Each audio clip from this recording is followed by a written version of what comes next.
السلام علیکم ورحمۃ اللہ وبرکاتہ۔ میں مدثر انجم اور یوٹیوب چینل پر آپ کا استقبال ہے۔ جیسا کہ آپ سب کو معلوم ہے کہ ہم لوگ بہار بورڈ کے 12th کلاس کا اردو پڑھتے ہیں۔ آج ہمارا سیکنڈ چیپٹر شروع ہونے جا رہا ہے۔ سیکنڈ چیپٹر میں مضمون ہے۔ اس مضمون کا لکھنے والا خواجہ حسن نظامی ہیں، جنہوں نے مٹی کا تیل نام سے مضمون لکھا ہے۔ آج ہم لوگ اس کو پڑھنے کی کوشش کریں گے اور سمجھنے کی کوشش کریں گے۔ آپ لوگ ویڈیو میں بنے رہیں۔ پہلا ہے مضمون۔ عام طور سے کسی خاص موضوع پر جو تحریر قلم بند کی جائے اسے ادبی اصطلاح میں مضمون کہتے ہیں۔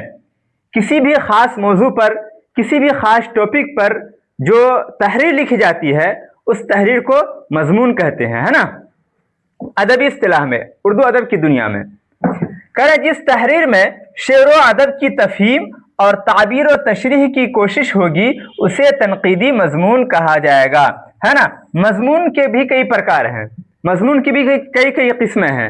تو وہی بتا رہے ہیں کہ جس تحریر میں شعر و ادب کی تفہیم یعنی شعر کے بارے میں، ادب کے بارے میں سمجھایا جائے گا یا اس کی تعبیر بتائی جائے گی، تشریح بتائی جائے گی، تو ایسے مضمون کو ہم تنقیدی مضمون کہیں گے۔ آگے ہے جس تحریر میں لکھنے والا ظریفانہ رخ اختیار کرے اسے ظریفانہ مضمون کہا جائے گا۔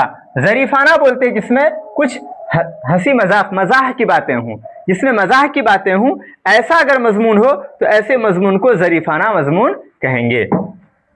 اگلا پوائنٹ ہے جس تحریر کا انداز ذاتی یا نجی ہو اور بیان کی شگفتگی بھی قائم رہے اسے انشائیہ کہا جائے گا۔ اسے کیا کہیں گے؟ اسے انشائیہ کہا جائے گا۔ اب جو مضمون نگار ہیں، جو مضمون ہمارے نصاب میں شامل ہے جس کا نام ہے مٹی کا تیل، اس مضمون کا مضمون نگار خواجہ حسن نظامی ہے۔ تو پہلے ہم لوگ خواجہ حسن نظامی کے بارے میں پڑھ لیں گے، ان کے بارے میں جانکاری حاصل کر لیں گے، ہے نا۔ کہتے ہیں خواجہ حسن نظامی کی پیدائش دسمبر 1878 عیسوی میں اندرون کوٹ بستی حضرت نظام الدین اولیاء میں ہوئی، جو ان کا آبائی وطن تھا، ہے نا۔ سب سے پہلی بات، ان کی پیدائش کب ہوئی؟ 1878 عیسوی کو۔ مہینہ یاد رکھیں گے، دسمبر، ہے نا۔ اور کہاں پر ہوئی؟ حضرت نظام الدین اولیاء کے نام سے بستی ہے، اسی بستی میں ان کی پیدائش ہوئی تھی۔ والدین نے ان کا نام قاسم علی رکھا، لیکن ان کے ماموں نے انہیں علی حسن کہہ کے پکارتے تھے، ہے نا۔ والدین نے ان کا نام قاسم علی رکھا، لیکن ان کے ماموں انہیں علی حسن کہہ کے پکارتے تھے۔ یاد رکھیں گے، والدین نے ان کا نام کیا رکھا؟ قاسم علی، اور ان کے ماموں نے ان کو کیا کہہ کے پکارتے تھے؟ تو علی حسن کہہ کے پکارتے تھے۔ کیا کہہ کے پکارتے تھے؟ علی حسن کہہ کر پکارتے تھے۔ علامہ اقبال نے انہیں خواجہ حسن نظامی لکھنا شروع کیا اور یہ اسی نام سے مشہور ہوئے۔ اگر پوچھ لے کہ بتائیے حسن نظامی، خواجہ حسن نظامی سے وہ کیوں مشہور ہوئے؟ یہ اس لیے مشہور ہوئے کہ علامہ اقبال جو بہت بڑے شاعر تھے، جنہیں شاعر مشرق کہا جاتا ہے، وہ انہیں اسی نام سے لکھتے تھے، اس وجہ سے وہ اس نام سے مشہور ہو گئے۔ خواجہ حسن نظامی کے والد صاحب کا نام سید عاشق علی نظامی تھا، یعنی ان کے والد کا نام سید عاشق علی نظامی اور والدہ کا نام سیدہ چہیتا بیگم تھا۔ سیدہ چہیتا بیگم، والدین کا نام ضرور یاد رکھیں گے۔ خواجہ حسن نظامی ابھی کم سن تھے، کم سن بولتے ہیں کم عمر، ہے نا، جس کی عمر کم ہو۔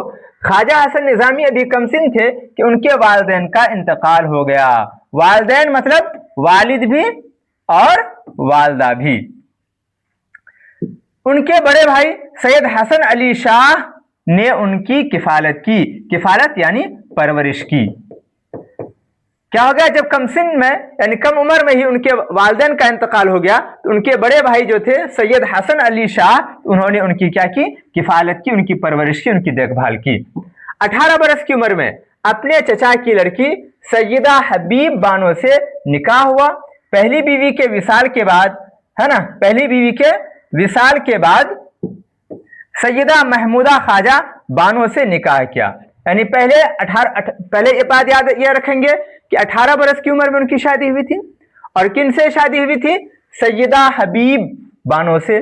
پہلی بیوی کا نام